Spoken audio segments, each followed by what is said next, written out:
Hi, my name is Clair Gardiner and I'm a Professor of Immunology in Trinity College Dublin in Ireland. And I work on cancer research and trying to develop new forms of immunotherapy. And we've been doing some work with an engineer in Cambridge on electric fields, and we have some interesting results we'd like to share.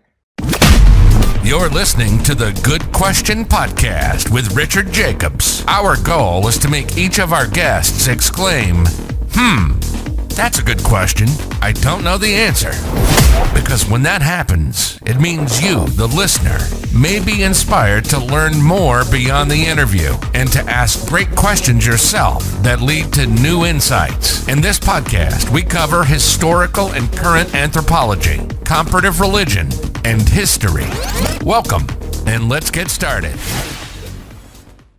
Hello, this is Richard Jacobs with the Good Question Podcast. I'm speaking to Clair Gardiner. She's a professor in the Department of Biochemistry and Immunology at Trinity College in Dublin. And we're going to talk about cancer cells and electrical currents and how the two may interact for new therapies. So welcome, Clair. Thank you for coming. Yes, it's great to be here. So thank you for the invitation. Oh, no problem. So tell me a bit about your background, how you came to this area in the first place.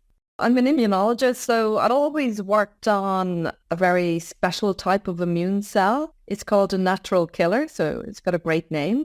And it was given that name because it's really good at actually killing cancer cells. So I've worked on that from very, very long time ago, it feels. And it's really cool because it kills cancer cells and you can kind of use it as a cancer treatment. So I've always been interested in that from the time I did my PhD many months ago.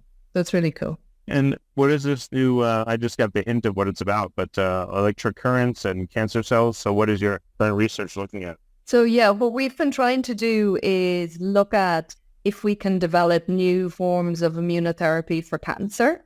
And you're probably aware that immunotherapies have really become a very exciting development for cancer treatments. And immune checkpoint inhibitors, they've really revolutionized outcomes for some particular cohorts. But there are some patients, their cancer still have a very, very poor prognosis.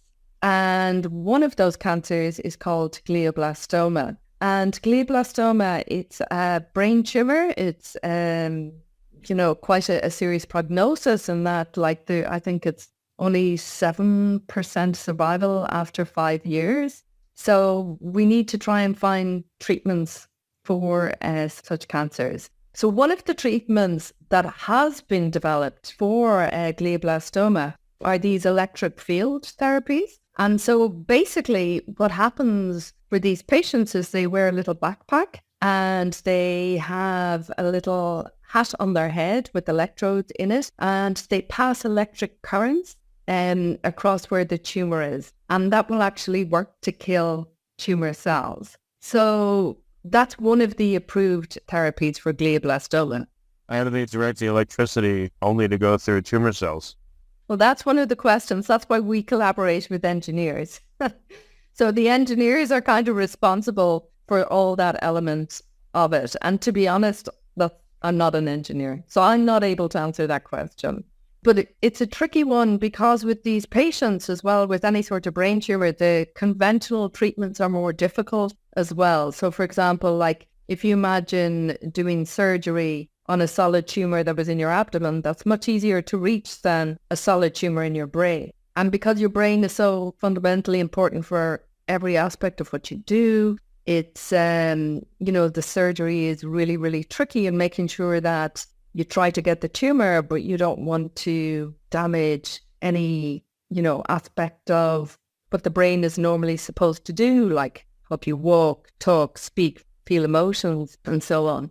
So people are trying to look at, can they come up with new ways of treating? So because the prognosis is so bad and because immunotherapy is now coming along and being used in lots of different ways, people are starting to look at, can we use immunotherapy for glioblastoma?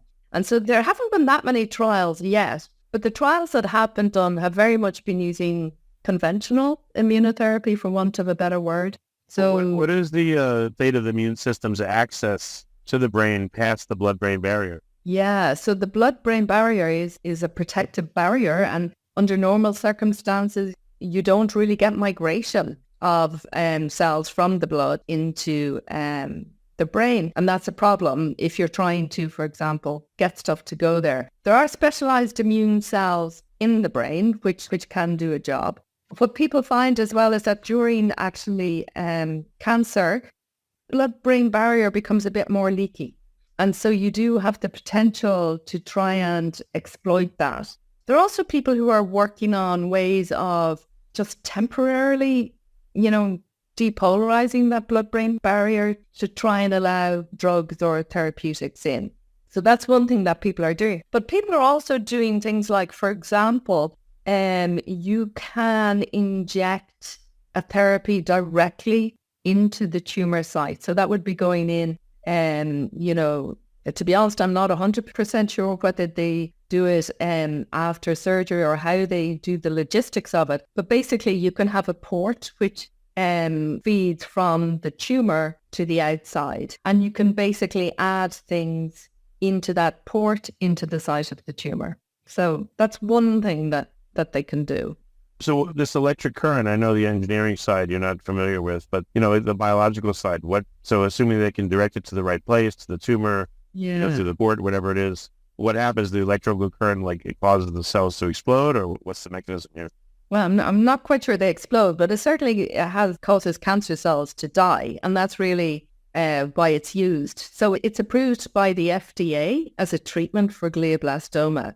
So I think that gives it some merit in terms of using it as a cancer therapy. But what we were thinking about was, we know that you can use these electric currents to treat the tumor cells. But if we want to do an immunotherapy, we know that they kill tumor cells. So are they going to kill our immune cells? So if we put immune cells in as a form of therapy, are they just going to be killed? Is it going to stop them from working properly? And nobody's ever done anything like this. It's at least not on NK cells. So it was a big question because we didn't know what, if anything, to expect. Often before you do an experiment, you have an intelligent idea of what might happen, what you predict might happen. But in this situation, we actually didn't really know or what to expect. So what they did for us was, so normally, these big devices are, a hat and a backpack or whatever. So clearly they're not of any use to us in the lab. But so what my collaborator, George Meliaris in Cambridge, has done is he basically built kind of little mini TTF devices that we could then bring into our lab experiments. And we were able to put our immune cells in a tissue culture dish and then put this little mini TTF device in on top of them and measure and see how it affected our immune cells. So that's kind of what he did for us, which was great.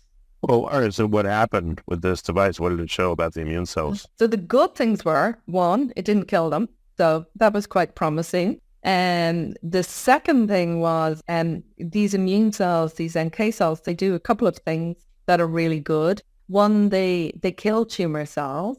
And what we were doing in the lab was we were measuring kind of their killing machinery. And what we found was when the NK cells were exposed to these TTFs, their actually killing capacity went up. So that was a very unexpected result for us. And so to me, this is really, really promising in that we might be able to combine TTF with an immunotherapy and actually get some sort of a synergy between the two things.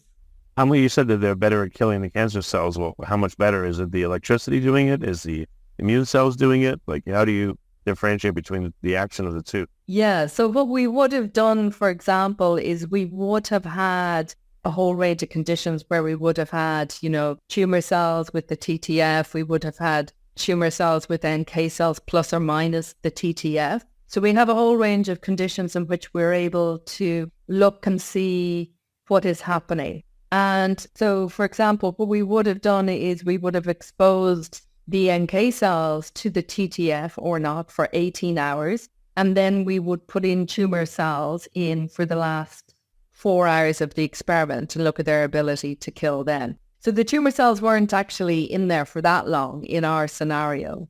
And that's okay because it's funny, I think for an engineer or someone who's working on TTF, they very much think about it in terms of killing cancer cells. But we're lucky that we can kind of decouple those a little bit if you want. So, and it's quite possible that if NK cells were exposed to the TTF for a longer time, it might have a negative effect on them. But they don't have to be in a therapeutic setting. So, for example, if you imagine a patient is wearing a TTF device and they have to wear it for 18 hours a day, well, then we have the potential to, at 4 hours before they're due to stop their treatment for the day, we can give them NK cells just for that 4 hours, which would mimic the conditions we had in the lab.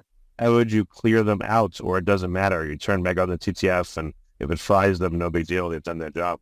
Yeah, I'm not worried about getting the cells out. In general, I think immune cells are going to die fairly quickly anyway. When they get into a tumor microenvironment, it's really, it's not a normal environment for immune cells. So immune cells like to be well fed, they like to have normal oxygen, they like to have very neutral conditions. But once you get into that tumor microenvironment, it's the term we use is hypoxic. So the tumor cells use up oxygen, and they basically deprive immune cells of oxygen, and they use up all the nutrients like glucose and stuff. And again, that deprives the immune system of nutrients that they need to grow and survive and so on. And also there's a very acidic environment. There's actually a low pH in tumors. And again, that's not going to help the NK cells, to live for a long time. So it's not about getting them, I'm not worried about them dying. We're more worried about trying to keep them alive and robust and able to do their job for a period of time. So when the TTF's functioning, is that keeping the tumor more quiescent? Is it killing cells, or is it just keeping it in a state of kind of paralysis metabolically? Yeah, I think it's not fully clear, and I don't think the mechanisms of action are well worked out. And I think there's a bit of, might be overstating it to say controversy, but there are different fields of thought in the field as to how they're stopping tumor cells from growing. So one of the theories is that they're interfering with mitosis, so cell division and so on. So again, I think at the moment there's a lot of observations, but not a lot of understanding of how this is happening. And not a pulse press method, TTF, an hour or 30 minutes of cells, TTF, another 30 minutes of cells. What if you did a protocol like that, like let's say, 3 times a day in rapid succession for someone, and then you left them alone to the next day and you did that, over a couple of sessions? What do you think that might do? I don't know, but what I'll tell you is I think there's a lot of scope for exploring different ways in which you can do it. So for example, one of the things with NK cells is that, again, they don't have to be given in a one-off medicine kind of way. And that's one big advantage that they have, is that you have the possibility to potentially use repeat cell infusions as a medicine. And you would be able to maybe look at how they will work with the TTF over an extended period of time. So again, we didn't have our NK cells exposed to the TTF for an extended period of time. But yeah, so the intermittent thing might be an option. Yeah. We need to do more work in terms of understanding how the TTF is going to affect the NK cells over a longer period of time. And if you turn it off, for example, and then turn it on again 30 minutes, we could do stuff like that in the lab. And the other thing is that in the lab, what we've done so far is we really, because we, as I said, we really had never done anything like this, and no one has ever done anything like this. We simplified our experiment down. So we just put our immune cells in the experiment and expose them to TTF. But what we really want to do now is to, get more complex models of the tumor and the NK cell and the TTF all together, and then kind of get a feel for how we might optimally use these together. Well, you're going to use organoids, or what kind of a system would be good for testing this? Yeah, so there are a number of systems where currently, the simplest is to use cell lines. I mean, we've done that already, but we are looking at doing organoids. And when I was over in Cambridge relatively recently, George has a collaborator who actually has an organoid glioblastoma model. So yeah, we're potentially looking at going down that road. And I do think the organoids are a better model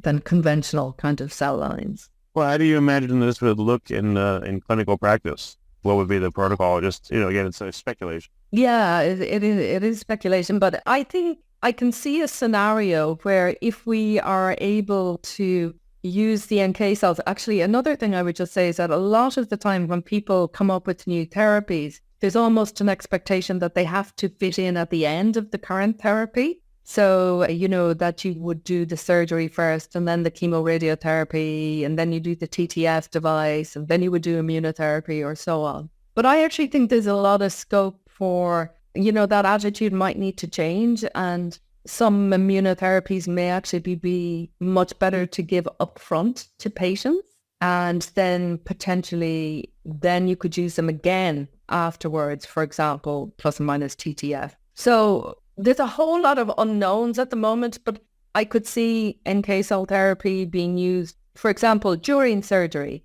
They have the actual, the brain is exposed as the surgeon is taking out the tumor. And is there scope for potentially adding NK cells at that point in time? So that would be one possibility. And then you would continue with the conventional treatments. And then maybe you come back in again with your TTF plus or minus an NK cell infusion and so on. So there's a lot of possibilities. And yeah, I think we need to explore them.